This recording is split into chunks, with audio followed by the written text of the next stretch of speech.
संन्यास विषयक उपदेश। श्री स्वामी नारायण तीर्थ जी महाराज ने कहा कि शिवों को प्रथम चातुर्मास्य हमारे सानिध्य में व्यतीत करना होगा, वह भी पूरे 4 मास तक। आगे के चातुर्मास्य यह 2 महीने का कर सकते हैं। अतः महाराज श्री की अनुमति से मैं श्री स्वामी जी महाराज के साथ वाराणसी को चल दिया। चलने से पूर्व महाराज श्री ने मुझे इस प्रकार कहा, अब तुम स्वामी हो गए हो, किंतु इस बात का ध्यान रखना कि तुम्हारा मन अभी भी वही है जो पहले था। तुम्हारे वस्त्रों का रंग गेरुआ हो गया है, किंतु मन का रंगना अभी शेष है। तुमने ब्रह्मा का प्रतीक दंड अवश्य धारण कर लिया है, किंतु मन में ब्रह्मा अभी तक उदय नहीं हुआ। तुम्हारे मन के काम, क्रोध, लोभ, ईर्ष्या, द्वेष अभी शांत नहीं हुए। यह बाहरी परिवर्तन तुम्हारे साधन को आगे भी बढ़ा सकता है तथा तुम्हें मिथ्या अभिमान के गर्त में भी गिरा सकता है। अर्थात संन्यास लेकर तुम दोराहे पर खड़े हो गए हो।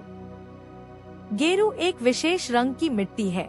अपने वस्त्रों को इसमें डाल देने का अर्थ यह है कि एक यह शरीर रूपी कपड़ा भी मिट्टी में मिल जाने वाला है। गेरू का रंग अग्नि का प्रतीक है, अर्थात आज के बाद तुम्हें अपने आप को जलाना, तपाना है, राख कर देना है। अपने आप को तपाने का नाम ही संन्यास है। शरीर को तपाना, मन को तपाना, वासनाओं संस्कारों को जलाना। मनुष्य यदि गृहस्थ में रहकर यह कर सके तो उसे गृहस्थ सन्यासी कहा जा सकता है, किंतु यह बहुत कठिन है, क्योंकि इसमें परिवार के अन्य सदस्यों को भी साथ साथ तपना पड़ता है, जिसके लिए वे तैयार नहीं होते। इसलिए संन्यास में गृह त्याग को आवश्यक कर दिया गया है। संन्यास दीक्षा के पश्चात महात्मा होने के अभिमान के उदय हो जाने की संभावना है। जिस अभिमान को कुचलने के लिए संन्यास लिया जाता है, वही बढ़ने लगता है। ऐसी स्थिति में साधक की दशा दयनीय हो जाती है।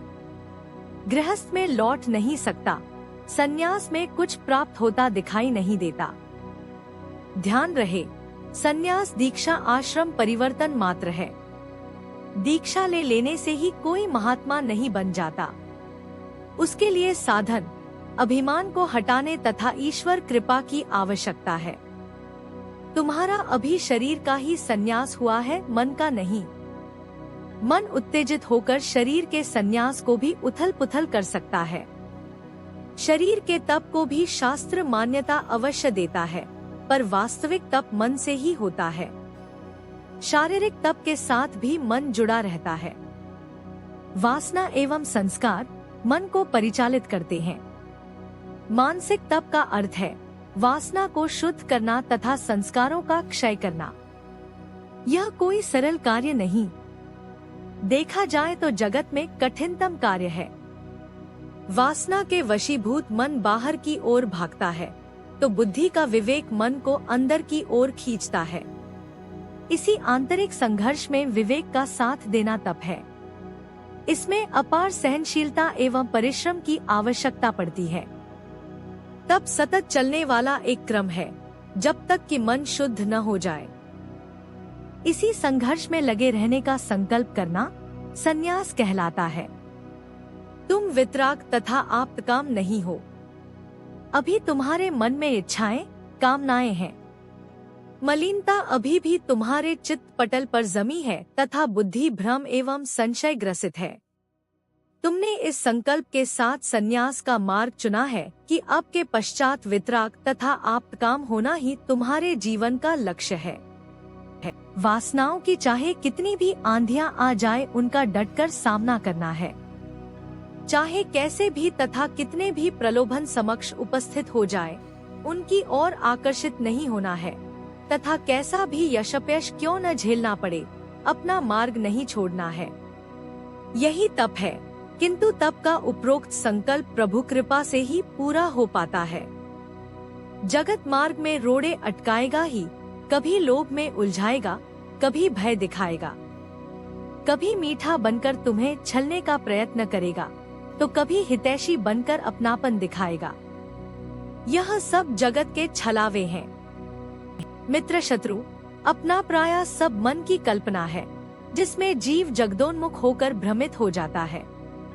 अपने मन को संभाल कर रखना, सबसे प्रेम पूर्वक व्यवहार करना, किंतु किसी के साथ भी राग के बंधन में नहीं आ जाना। जो मन में अपने आप को तुम्हारा विरोधी मानते हैं, उनके प्रति भी मन में द्वेष भाव नहीं लाना, अन्यथा तुम्हारा मन द्वेष भाव से दूषित हो जाएगा तथा तुम्हारे मार्ग से भटकने की संभावना उत्पन्न हो जाएगी। अपने प्रारब्ध भोग को बिना कोई प्रतिकार किए सहन कर लेना। अब 4 महीने के लिए शारीरिक रूप से तुम मुझसे दूर रहोगे। मेरी कोई चिंता न करना, मैं भी तो सन्यासी ही हूँ।